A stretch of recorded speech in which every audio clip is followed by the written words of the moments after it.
रसूल अल्लाह ने 5 खूबसूरत हदीसें बताई। नंबर 1, तुम में से बेहतरीन शख्स वो है जो ना किसी को तकलीफ दे और ना किसी की तकलीफ का जरिया और सबब बने। नंबर 2, जो शख्स दिन में 10 मरतबा सूरतुल इखलास पढ़ेगा, यानी कुल हु वल्लाहु अहद, ये पूरी सूरत पढ़ेगा, अल्लाह ताला जन्नत में उसके लिए महल बना देंगे।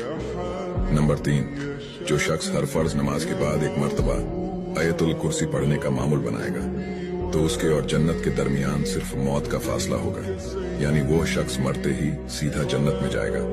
नंबर 5, जो शख्स घर से निकलते वक्त ये दुआ पढ़ेगा, बिस्मिल्लाहि तवक्कलतु अला अल्लाह ला हौला वला कुव्वता इल्ला बिल्लाह, तो अल्लाह ताला शैतान के शर से उसकी हिफाजत फरमा देता है और जिस काम को वो निकला अल्लाह ताला उसमें आसानी पैदा फरमा देता है।